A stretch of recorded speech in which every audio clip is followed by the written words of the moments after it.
वहीं यूपी के पूर्व मंत्री रामवीर उपाध्याय का निधन हुआ है। लंबी बीमारी के बाद आगरा के अस्पताल में उन्होंने अंतिम सांस ली। ब्राह्मण समाज में रामवीर उपाध्याय की अच्छी पकड़ थी।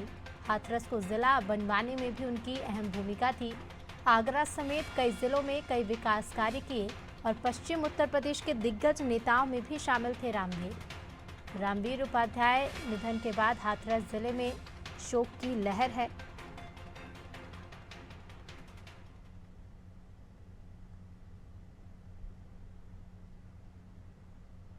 राघवेंद्र जी हमारे साथ लगातार बने हुए हैं। राघवेंद्र जी, एक बड़ी क्षति कह सकते हैं क्योंकि कई विकास कार्य किए, कई जगह अपना योगदान दिया और उसके बाद पूर्व मंत्री का निधन हो गया है। वाकई में बहुत दुखद घटना है। इसलिए भी दुखद घटना है कि रामवीर उपाध्याय की उतनी उम्र नहीं थी। जिस तरह से ये अपने परिवार को या अपने कार्यकर्ताओं को, अपने चाहने वालों के छोड़ के चले गए। रामवीर उपाध्याय वाकई में बहुत बड़े नेता थे। ये मायावती के उन कुछ चुनिंदा नेताओं में से एक थे जो मायावती की हर मीटिंग में और उन निर्णयों में ये रहते थे।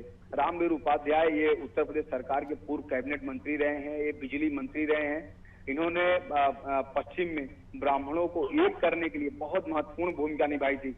जब मायावती की पूर्ण बहुमत की जब सरकार थी तो उस समय रामवीर उपाध्याय ब्राह्मणों को एक करने में, पश्चिम के ब्राह्मणों को एक करने में बहुत महत्वपूर्ण भूमिका निभाई थी।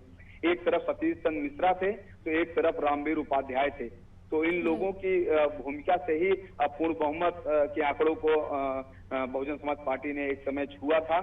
तो ऐसे में इनका निधन एक बहुत बड़ी क्षति है। खैर, इस समय तो अस्वस्थ थे और पार्टी में भी सक्रिय नहीं थे और कहीं कहीं चर्चाएं आ रही थी कि ये बीएसपी से इस्तीफा भी दे चुके हैं। चूंकि बीमारी से लगातार जूझ रहे थे रामवीर उपाध्याय, अब यह खबर आई कि अब वो नहीं रहे हैं। तो ये एक बड़ी क्षति है उत्तर प्रदेश के लिए। ऋतु जी बिल्कुल। राघवेंद्र जी, बहुत बहुत धन्यवाद आपका हमसे जुड़ने के लिए और तमाम जानकारियों के लिए। तो पूर्व मंत्री रामवीर उपाध्याय का निधन हो गया है और लंबी बीमारी के चलते वो पीड़ित थे। लंबी बीमारी के बाद आगरा के अस्पताल में उन्होंने अंतिम सांस ली।